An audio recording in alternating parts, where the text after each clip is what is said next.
Hello, good evening. Welcome to Tea with the Druid 338, just before Christmas in 2024. My name is Philip Cargom, and Tea with the Druid is brought to you by the Order of Bards, Ovates and Druids.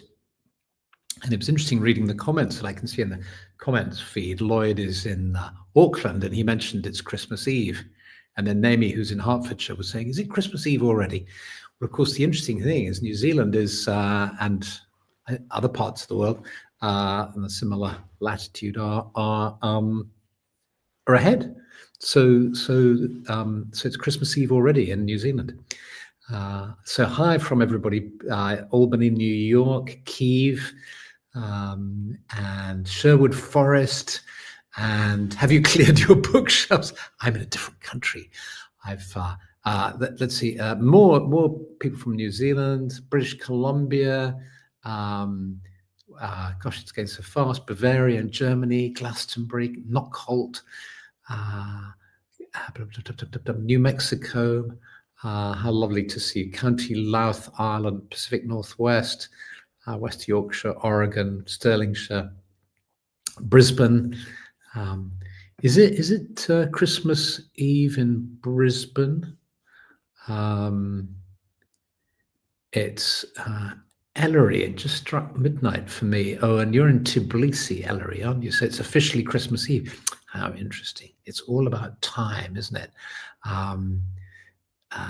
Great. Denmark, Cambridge. Lovely to sense us all gathering here in this kind of magical period, that, you know, begins with the solstice, I suppose you could say, and then goes on. You've got the solstice, and you've got this time of solstitia, you know, the way the word solstice is drawn from the Latin, solstitia, where the sun seems to stand still in its rising and setting points until after a few days it starts to track its way back to the other part of the horizon, where it's and we have the longest day instead of the longest night. And we've got these days of these solstice days that we're still in, just a few days out of the solstice. It's Christmas coming up, and then we have the new year, the what do you call it? The conventional new year, whereas in fact the astronomical new year has already begun with the solstice. Australia, Andrew's saying that it's Christmas Eve here and unseasonably chilly in 7 a.m. in Australia. Gosh, yes, how good to be with you. And let's check in now. Let's imagine if it's chilly in Australia, it's certainly chilly here and in Europe. I'm in Spain at the moment, and it's chilly here. So let's gather closer around the fire. There are less of us. It's a smaller crowd. There's just 166 of us instead of at the solstice. I don't know, there were 250 or 300 or something. So just a smaller number of us, so we can get a little closer around the fire to keep warm. And let's just take a little moment just to check in, just to tune in to being together and to sensing the atmosphere and sensing how we're feeling.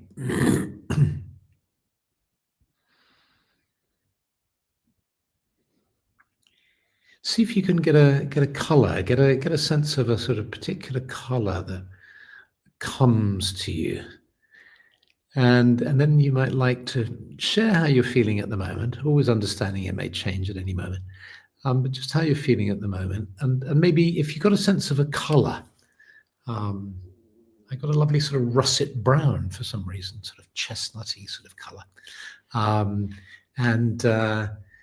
Let's see how you're doing. Warm and cozy with a glass of spiced rum in my hand. That's a good idea, John. Blue-green, relaxed and balanced in the elements, tired but positive. Purple, hunter green, blue, olive green. Happy that I could join live. I would call it golden green. Very relaxed and happy here in sunny Scotland. Braced, filled with anticipation. Mustard yellow, feeling good. Blue, terracotta, gold, dark green, red, festive, agate blue, grayish green, burnt orange, chilly but content, gold glow, peaceful, colour of the candle flame. Xmas Eve in Australia, feeling pink, feeling yellow ochre, grey, a mixture of orange and blue, purple, feeling hungry, yellow, salmon pink, quiet and peaceful, golden, icy blue, frigid outside. Blue after learning of the death of 2 acquaintances this week. I'm sorry to hear that, Julia. Monochrome. Gold, the colour of my glass of Tullamore Dew, one of my favourites, Tullamore Dew, Irish whiskey. I used to drink that when I lived in New Zealand. Funnily enough, at that time, you couldn't get it in England, but you could get it in New Zealand. Now you can get it in England. Light yellow and orange. Dark bluish green, feeling a little under the weather, but calm and relaxed. Purple, relieved that today is Monday, so that there's this little restorative break before going back to the crazy. Purple, quite a lot of purples. Brown, rooted in the earth. Cozy and amber, golden yellow. Yes, there's a sort of quite a lot of blues, gold, yellow, amber, brown, and purples. That's Taimi, Pimentola Heikkinen. No color, very concerned for the people in Ukraine being still in the middle of war. Yes, and we have somebody, at least one person from Ukraine here in our circle, which is so good to have her with us. Burgundy red, the color of our Mary's cloak.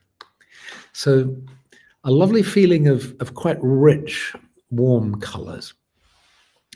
And what came to me in sitting here quietly, just tuning in to this meeting about to begin, it occurred to me that there's something really quite interesting, in our love and fascination for and celebration of these festival times, which is we aim towards them, we look forward to them, or some people dread them, particularly Christmas for some people is difficult.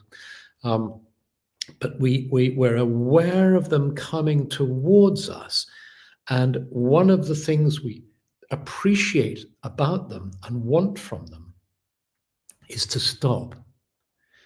In other words, when we reach the solstice, when we reach Christmas, we drop for a moment into no time.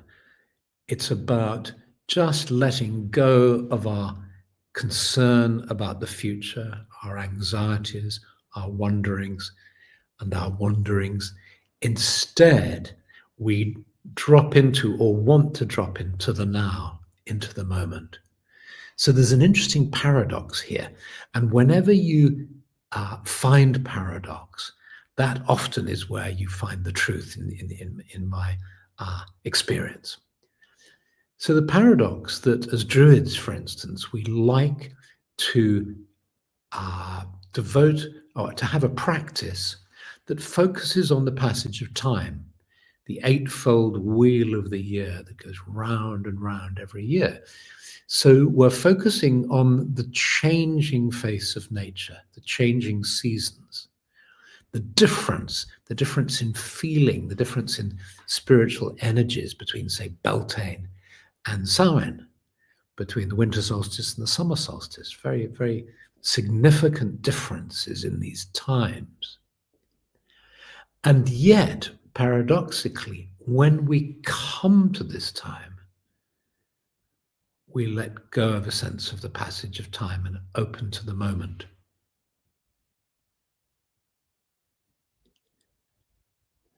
And what does this moment of solstice, Yule, Christmas mean? What associations does it have for us?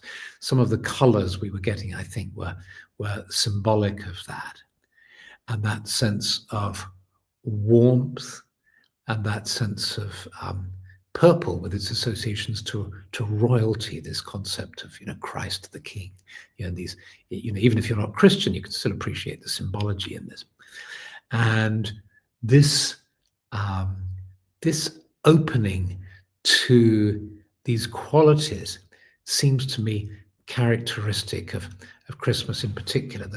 Because it tends to be associated with the cold, the weather tends to be cold, and it's the longest times or the longest nights, the darkness.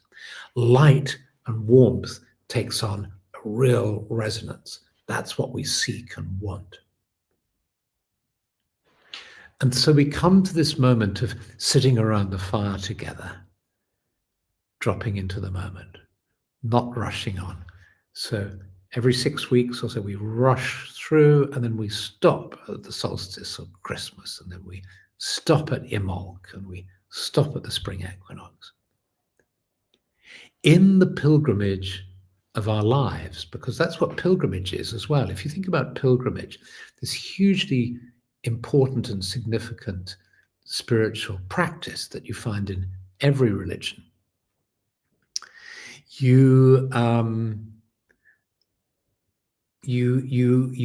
looking, you are walking towards a sacred site. So you have a goal, it's in the future, and it's both temporally, i.e. in time, separate from you, and it's spatially separate.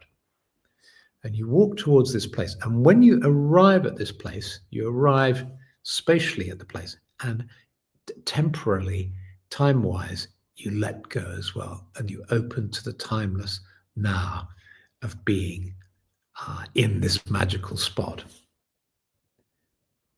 Now, we may not succeed in doing that because we may be preoccupied. We may find it hard to break the habit of always thinking of the future. But ideally, when we go through the Christmas holiday period, for instance, ideally, we're not, hopefully, thinking too much about what's happening the other side of it. We're focused on enjoying the company, the love, the connections, the warmth, the food, and so on, the celebration. So I'm just seeing all your messages here.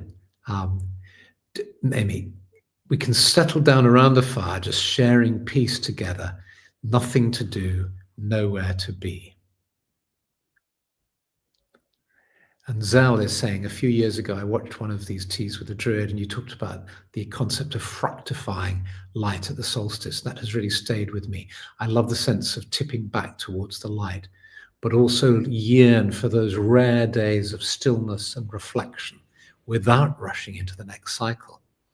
So it's interesting, isn't it, that we follow a cycle of seasonal observances in order to transcend the sense of being, if you like, trapped in linear time, going round and round.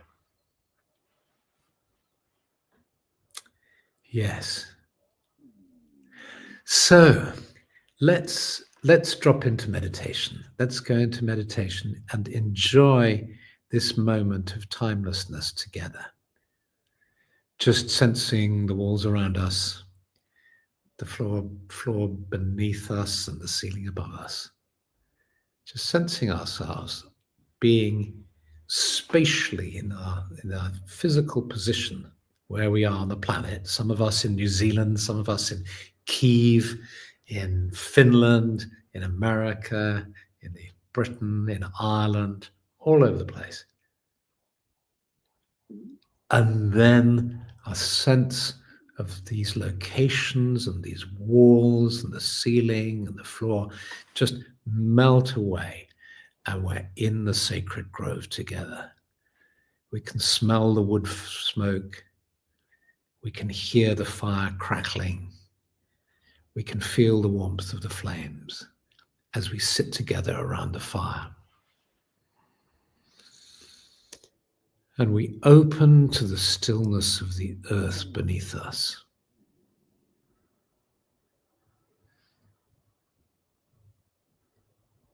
And as we open to being seated on the earth, we take in a slow, deep breath. Hold for a moment. And then breathe out fully and deeply. One more time.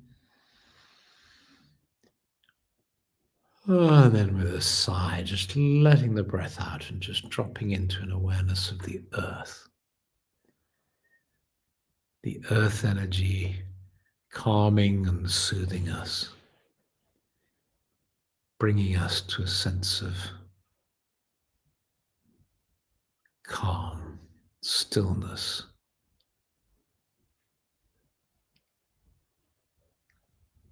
You know, the way in English, and certainly in Britain, I don't know about other places, you talk, people might say, I'm stopping here, which means I'm, if you say, can I stop by yours? Can I stop around your place? It means, can I come? Can I be? Can I rest? Can I stop? Can I stay? So we're staying here around the fire. And we become aware of the trees who are also still, and they are masters and mistresses of stillness. And we tune in to this incredible sense of stillness that they bring. This majesty of the fact that they have chosen to be beings that are static.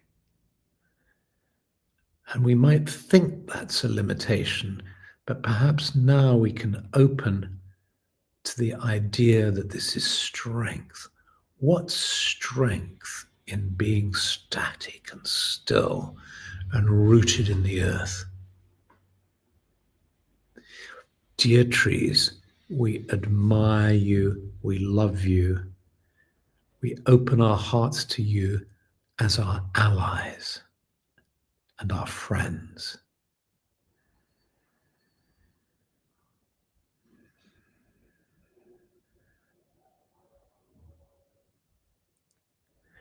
And we notice how that as we tune into the trees, it's as if their energy and their stillness can influence our own energy field so that we start to feel still and energized and stable and grounded, just like the trees.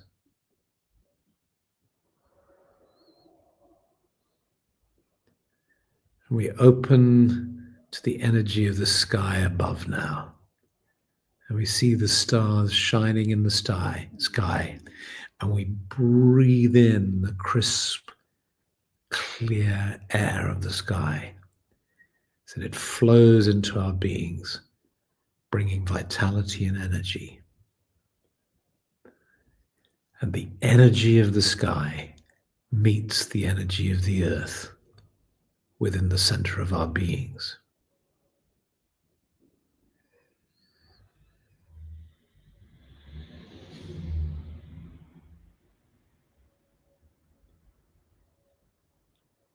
And in your awareness now, you might like to travel in your awareness down into your solar plexus,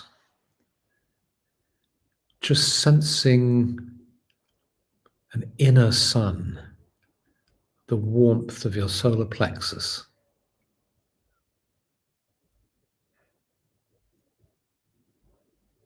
At this time of the solstice and of Christmas,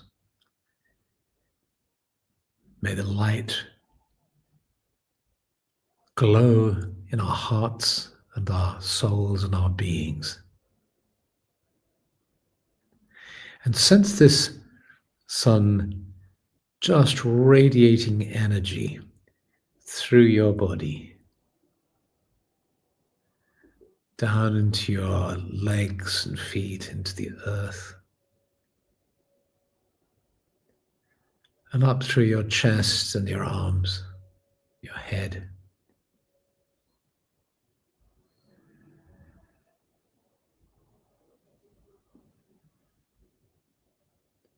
Knowing that there's nothing you need to do. You don't have to force this awareness. You can just, if you like, sink back into it and allow it to be this still center of energy and light.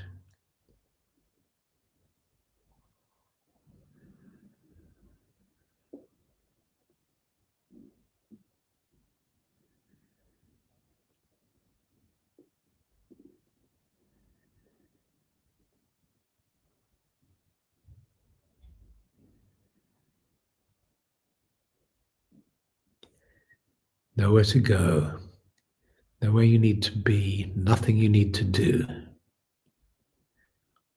Just simply being yourself.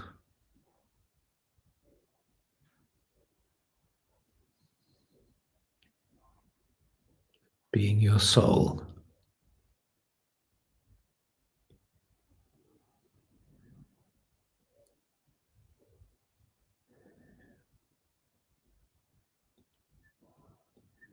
Gradually,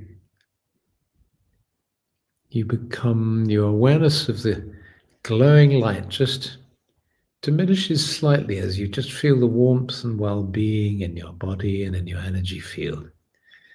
You become aware of being seated in the circle around the fire. And you might get a sense of how you can be aware now of everyone glowing, everyone in the circle glowing with energy and light. And you sense how your hands just drift up naturally to take the hand of the person to either side of you.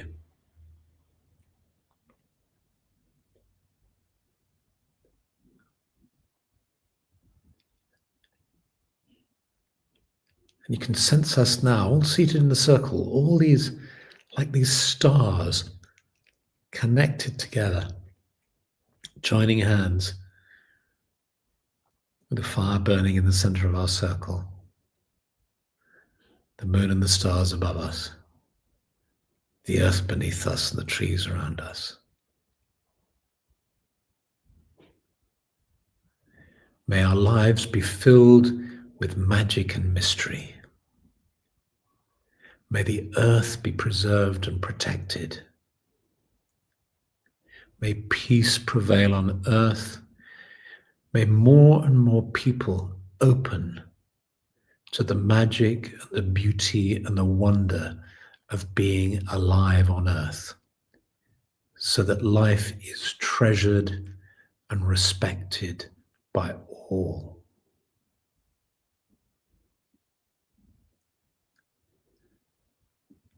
We feel the energy from this circle radiating out,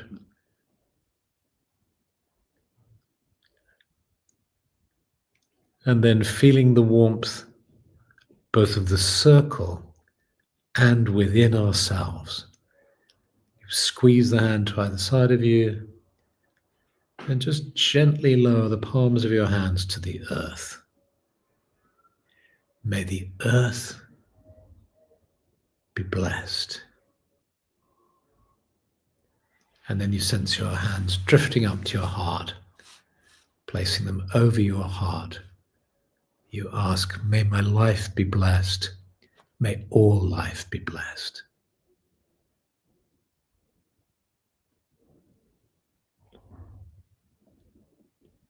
And then with a nod of recognition and love to all of those in the circle, you gradually allow your awareness of the circle to fade as your awareness of the physical body grows stronger, retaining those feelings of warmth and happiness, calm and joy.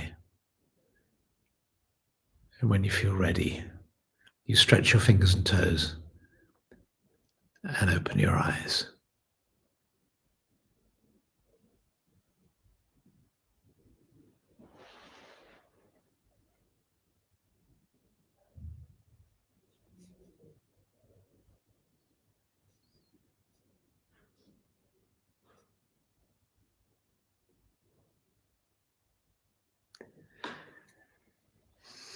So, thank you very much. Have a very lovely Christmas. If Christmas is your thing, you may have already had the height of your winter celebrations already at the solstice time. And of course, the solstice is really the time of the new year, the astronomical new year. And then we have the kind of mundane celebrations at the beginning of January. So there's this whole period of trying to really rest and let go of outside anxieties and concerns and just to tune in, to recharge ourselves. And then sending you every good wish for the new year. And so let's see when we're meeting again. It's the 30th, still, yes, just before the end of the year. So I very much look forward to seeing you again. Much love and many blessings. Thank you for all your wishes, brightest blessings to everybody. Happy Christmas to everybody. And have a lovely week. And I'll see you next week. Okay, bye everybody.